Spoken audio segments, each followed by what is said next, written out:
this is Ramya from TechEdu Master near MISC Medical College, Kolancheri. Yeah, this is an online institute, online and offline institute which offers services for IELTS and OET. So those students who are interested in joining for OET and IELTS online or offline, you can kindly contact me in this number. Okay. Yeah, so in this video, I have done a lot of videos and I hope that was useful. So today I will be dealing with essential OET grammar. In this video, I'm going to deal with essential OET grammar.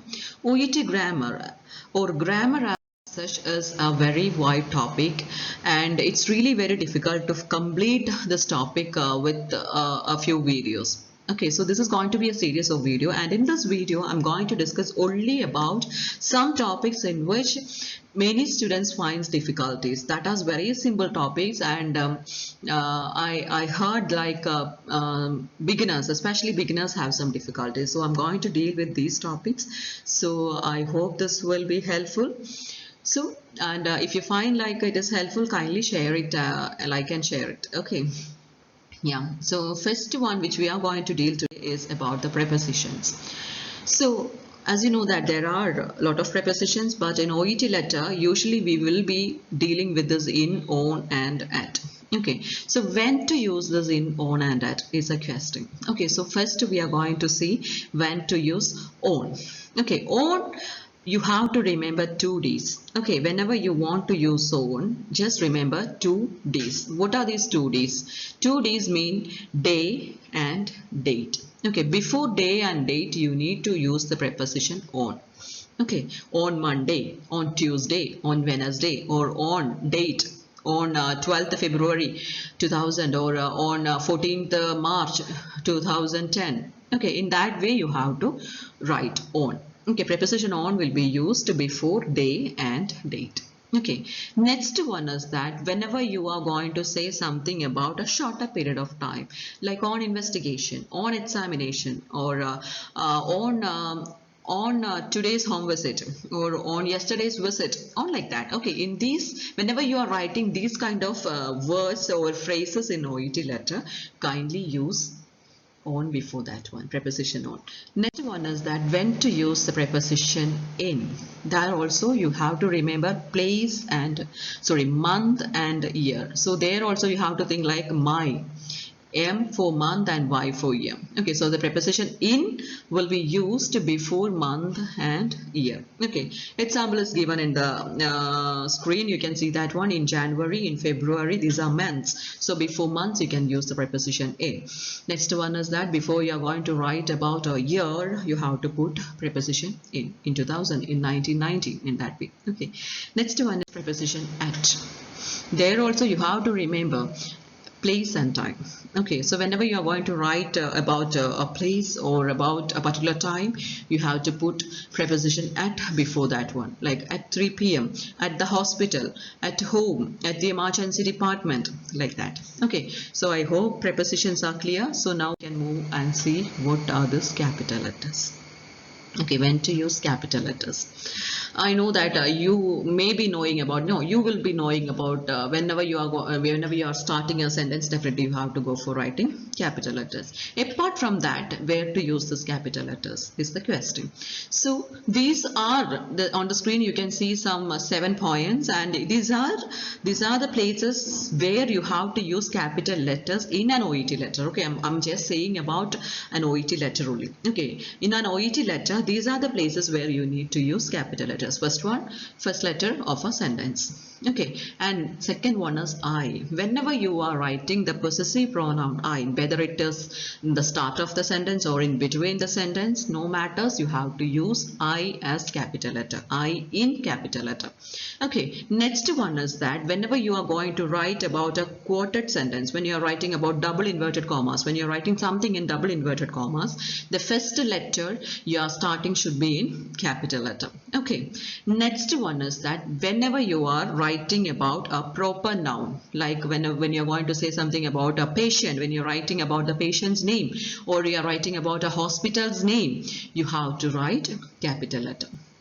Okay, so I hope that's clear. Next one, fifth one is job titles, like dietitian. okay, or a physiotherapist or a community health nurse. When you are writing these type of job titles, you have to use capital letter.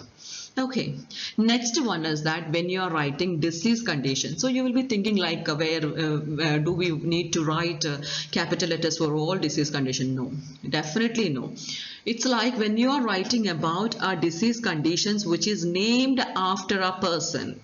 Okay, when you are writing about a disease conditions which is named after a person, you have to write that in capital letter. Example are given there: Parkinson disease, Alzheimer's, Horner syndrome, Down syndrome. These are the diseases in which, these are some of the diseases. Okay, I'm not saying about everything. These all are examples. Okay, so these are the disease conditions in which you need to use capital letter. And the last one is that whenever you are writing about a brand name. Okay, when you are writing about the brand name of a medicine. Okay, so maybe even I do have confusions, like sometimes we may not be knowing that which are the brand names. So what I do is like I'll see what is in the case note, whether it is written in the capital letter or small letter. I'll just copy that one, so we'll be in the safe zone. Okay, yeah, that is it. So I hope capital letter is also clear. Now we can see about for and since. I have already done a video with the for and since. So again, I'm going to discuss that in short. So if you want to hear see in detail, you can just search it. You can see that one. For, since and over has been done earlier. Okay, so here for and since. Since will be writing when you are writing about a specific time, when you are going to write something about the starting of the time. Since 2000, since Monday, since January, that's the start of the time. When you're going to say something about the start of the time, you have to use since. Okay. Next one is that when you are writing about for will be written about a time period. Okay, like for 6 years, for 2 months, for 3 days. Okay, so 6 hours. So when you are going to write about a time period, it's better to, or it's not better, you have to use for over there. Okay, so I hope that is also clear. For more details, definitely you can see my older videos. Okay, next one is about some short forms. I'm not saying about all the abbreviations, I'm just saying about some short forms which you can frequently see in this case notes. Okay, what is this? 3 bar 52. 52 means what? 52 means in a year we have 52 weeks. Okay, so 3 bar 52 means 3 weeks. Okay, again 2 bar 24. And what is this 24? 24 means what? Yeah, it's about hours. Okay, 24 hours. So 2 bar 24 means 2 hours. And again 1 bar 7. 7 is the number of days in a week. So 1 bar 7 means 1 day. And 3 bar 12, that also is month. Okay, in a year you have 12 months. So 3 bar 12 means what? It's 3 months. So I hope that is also clear. Now we can move with the other thing, that is articles. Yeah.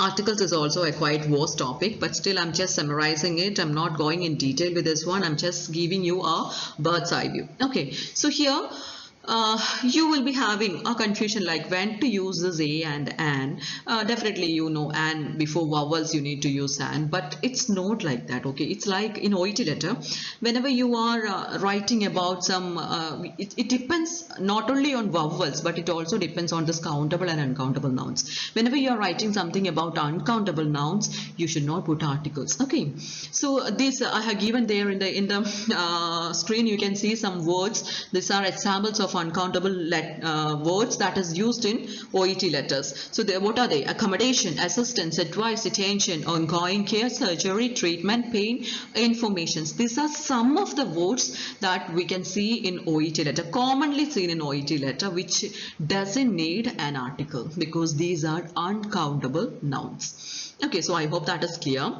Whether it is it all starts with a vowel, but still you should not use a vowel. Sorry, you should not use an article. Okay, so why? It's because like they are uncountable nouns. Okay, next one is that use of an.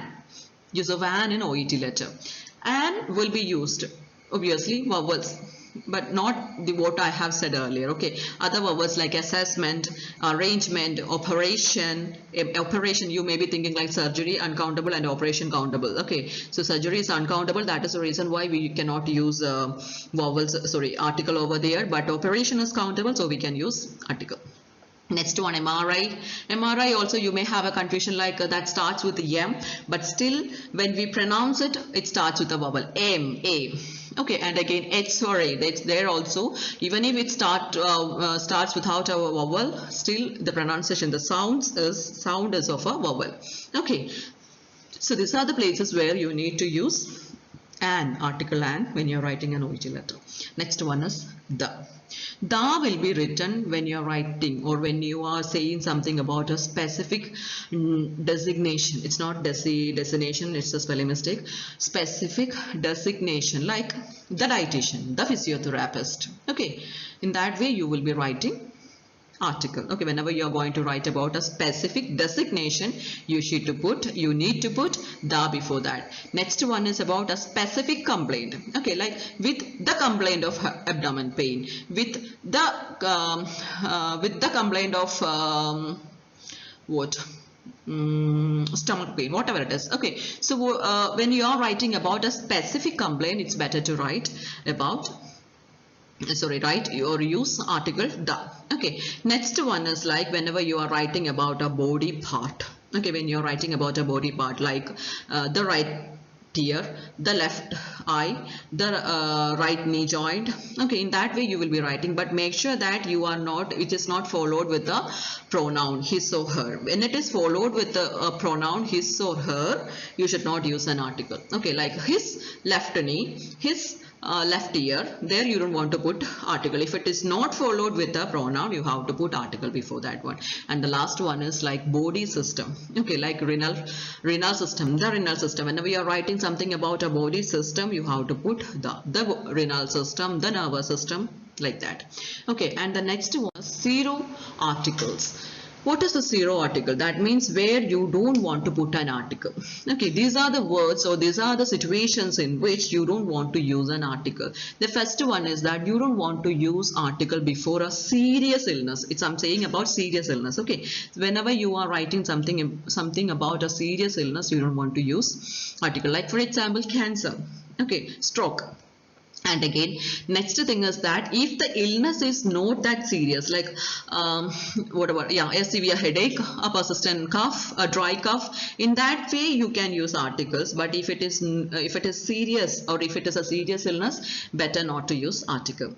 Okay, next one is that do not use articles in front of emotions or state of mind or feelings or mood fluctuations. Before these kind of things, it's better not to use articles. Like anxiety, anger, depression, don't want to use articles before that one. Okay, next, last one is that whenever you are writing about a plural, countable and uncountable words, whenever you are writing plural, okay, I'm saying about plural. Okay, plural, countable or uncountable nouns, you don't want to use direct like articles. Example is dairy products. Okay, yeah, so I hope the video is clear, and if you think that it is useful, kindly share it with your friends and kindly subscribe my channel. So and if you want to join my online course or offline course, you can contact me on the number which is shown in the screen. Yeah, thank you so much. So we can see with another video. Thank you.